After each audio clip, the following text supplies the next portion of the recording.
अरे माँ सुनो। हाँ बेटा, बोलो क्या बात है।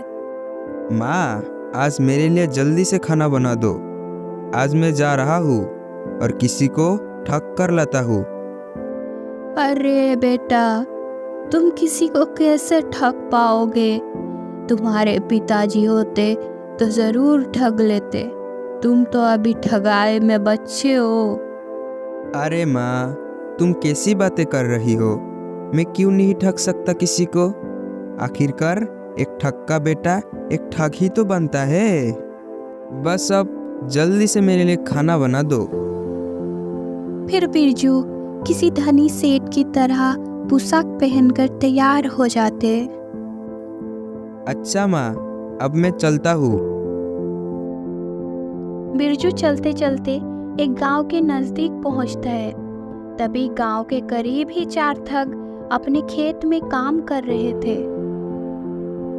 अरे बड़े भैया, कितने दिन हो गए लेकिन हमने किसी को ठगा नहीं। हाँ बड़े भैया, मुन्ना भैया ठीक कह रहे हैं। अब तो हमारे पास पैसे भी नहीं बचे हैं। जो थे वो सब तो खत्म ही हो गए। चलो भैया, आज किसी सेठ को ठगते हैं। अरे सुनो, उधर देखो, उधर कोई मुसाफिर आ रहा है। अरे हाँ, ये तो कोई धनी सेठ लग रहा है। अरे चलो चलो, इसे ही ठगते हैं। अरे भैया, इतनी कड़कती धूप में तुम कहाँ जा रहे हो? थोड़ा सा पेड़ के छांव में आराम तो कर लो और पानी वानी तो पी लो, फिर आराम से चले जाना। अरे नहीं नहीं भैया, मुझे थोड़ा सा जल्दी है, इसीलिए मैं आराम नहीं कर सकता। वापसी में आते हुए मैं आपके पास जरूर रुकूंगा। अरे सेठ जी, कैसी बातें कर रहे हैं? काम तो पूरी जीवन करना है, काम के साथ साथ आराम करना भी तो जरूरी है। चलो अच्छी बात है, आप लोग नहीं मान रहे हो तो थोड़ा सा रुक ही जाता हूँ। जिस मुसाफिर को वो चारों ठग मुसाफिर समझ रहे थे, वो तो खुद एक ठग था।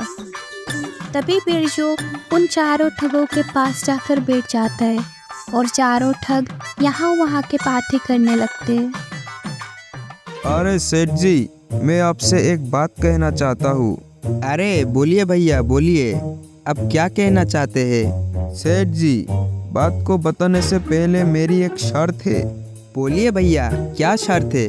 मैं आपके शर्त मानने के लिए तैयार हूँ, बोलिए।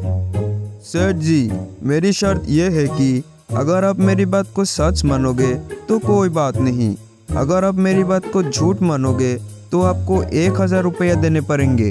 ठीक है भैया, मैं तुम्हारी शर्त से सहमत हूँ। अब बताओ, तुम कहना क्या चाहते हो? सेठ जी, बात यह है कि एक बार मैं अपनी भैंस चरा रहा था और हमारे खेत में गेहूं की फसल करी थी। तभी मेरी भैंस गेहूं के खेत में घुस गई और पता नहीं खेत में कहीं खो गई। हमने पूरा खेत ढूंढ लिया लेकिन भैंस कहीं नहीं मिली। फिर हमने पूरी फसल कटवा दी, भैंस फिर भी नहीं मिली। फिर मैं उसी फसल के गेहूं चक्की में पिसवाई, फिर भी भैंस कहीं नहीं मिली। और हद तो तब हो गई जब मैं उसी आटे की रोटी बनवाई और जैसे ही मैंने रोटी का पहला टुकड़ा तोड़ा, तभी भैंस की पूंछ मेरे हाथ में आ गई। तभी मैं भैंस की पूंछ पकड़कर उसे बाहर खींचा, तब मेरी जान में जान आई। लेकिन भैया, आज तक मैंने ये बात जिसको भी बताई है उसने मेरी बात को झूठा ही बताया है। अब तुम ही बताओ, ये बात झूठी है या फिर सच?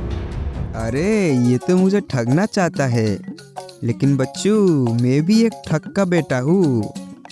अरे हाँ भैया, कभी कभी ऐसी घटनाएं हो जाती है, सबके साथ हो जाती है। हमारे साथ खुद कभी कभी ऐसी घटनाएं हो गई है। अब मैं तुम्हें क्या बताऊँ? अरे सेठ जी, आपके साथ ऐसा क्या घटना हो गई?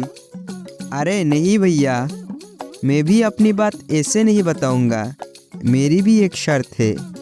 बोलिए सेठ जी, आपकी क्या शर्त है? हम आपके शर्त मानने के लिए तैयार है। अरे भैया, शर्त वही है, अगर तुम चारों लोग मेरी बात को झूठा मानोगे तो तुम चारों को 1000 रुपया देने पड़ेंगे, और अगर सच मानोगे तो कोई बात नहीं। हाँ हाँ ठीक है, हमें तुम्हारी शर्त मंजूर है। तो बताओ क्या बात थी? अरे भैया क्या बताऊँ, आज जब मैं तैयार होकर सुबह काम के लिए निकलने वाला था, तभी मेरी सेठानी जी ने कुछ सुंदर पकवान बनाए थे और वो कह रही थी कि पकवान खाकर ही जाना। लेकिन मुझे काम की ज़्यादा जल्दी थी, तो मैं पकवान बिना खाकर ही आ गया। लेकिन मेरी सेठानी जी मुझसे इतना प्रेम करती है कि वो पकवान लेकर मेरे पीछे पीछे यहाँ तक आ गई है। अरे सेठ जी, अब की सेठानी तो कहीं नज़र नहीं आ रही है। अरे भैया यहाँ नहीं, उधर देखो, वहाँ तो मेरी सेठानी जी आ रही है।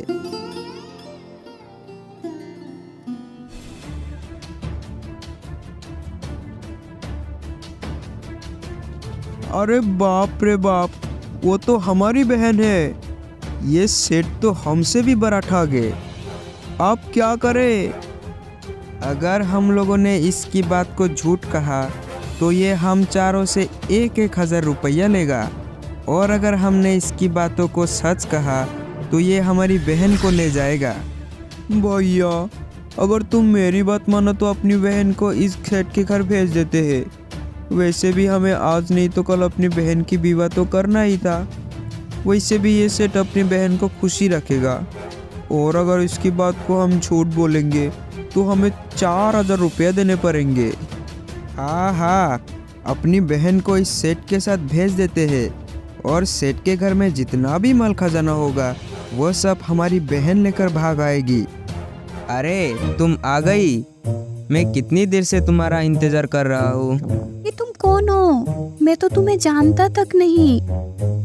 अरे मेरी प्यारी बहन, ये तुम्हारे पति है। तुम्हारा विवाह इनके साथ बचपन में ही हो गया था। अब जाओ बहन, तुम इसके साथ जाओ, हम लोग तुम्हें जल्दी ही लेने आएंगे। अच्छा मेरे प्यारे सालो, अब मैं चलता हूँ। अरे भैया, ये तो हमारी बहन को ठग ले गया। हम इसे नहीं छोड़ेंगे। चलो हम कल ही इसके घर चलेंगे। अगले ही दिन चारों ठग अपनी बहन को लाने के लिए चल देते। फिर बिरजू उन सब की मेहमान नवाजी करता है। अरे बड़े भैया, जल्दी से उठो, सभी लोग सो गए हैं। चलो हम लोग इस सेठ को रस्सी से पलंग में बांधकर इसे नदी में फेंक देते हैं, और इसके घर का सारा सामान लेकर और अपनी बहन को लेकर अपने घर वापस चले जाएंगे। फिर चारों ठगों ने उस बिरजू को सोते हुए ही पलंग में बांध दिया, और रात में ही उसे लेकर निकल पड़ते हैं। उन्हें चलते चलते रात से सुबह हो जाता है। अरे भैया, मैं तो इस पहाड़ को उठाते उठाते थक गया हूँ। चलो इसी पेड़ के नीचे थोड़ा सा आराम कर लेते हैं। फिर वो चारों पलंग को नीचे रख देते और वहीं पर सो जाते।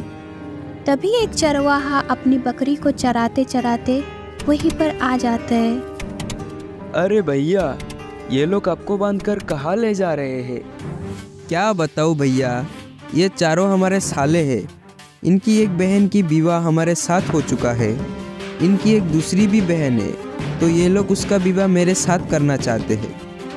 ये कहते हैं कि इन्हें कहीं लड़का नहीं मिल रहा है। मेरे लाख मना करने के बावजूद भी वो लोग मान नहीं रहे और मुझे बांध कर ले जा रहे हैं। तो भैया, क्यों ना उनकी दूसरी बहन की विवाह मेरे साथ करवा दो? हाँ हाँ, क्यों नहीं, ज़रूर करवा सकता हूँ। पहले जल्दी से मुझे इस रस्सी से खोल दो और मेरी जगह तुम चुपचाप होकर लेट जाओ। मैं तुम्हें रस्सी से बांध देता हूँ। बिरजू जल्दी से उसी चरवाहा को बांधकर एक पेड़ के पीछे छुप जाता है। अरे मुन्ना उठो, देखो सूरज निकल आया, जल्दी चलो। फिर वो चारों उसे उठाकर नदी पर पहुंच जाते। उधर बिरजू उस चरवाहा की सारी बकरी अपने घर ले जाता है।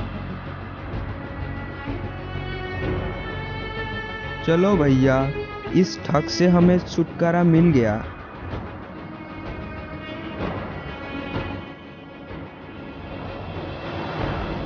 अरे ये क्या, ये ठग तो यही बैठा है। अरे जीजाजी, तुम यहाँ पर कैसे? और इतनी सारी बकरियाँ तुम कहाँ से ले आए हो? अरे ये मत पूछो, तुम लोगों ने हमारे साथ बहुत अन्याय किया है।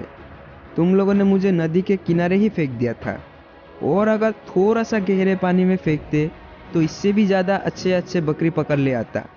अब क्या करूँ, तुम लोगों ने मुझे किनारे ही फेंक दिया, तो यही मिली है बकरी।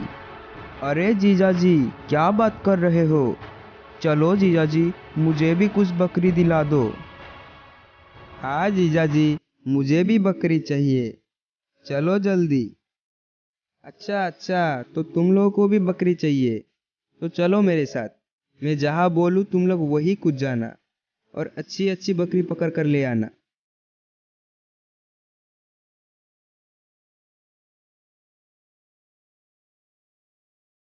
अरे सुनो तुम लोग, जल्दी से इस जगह पर कूद जाओ, नहीं तो लोग तुमसे ही पहले सारी बकरियां लूट ले जाएंगे। चारों ठग कुछ बिना सोचे ही नदी के बीच छलांग लगा देते और उसी में डूब जाते। फिर बिरजू अपने घर वापस चला जाता है।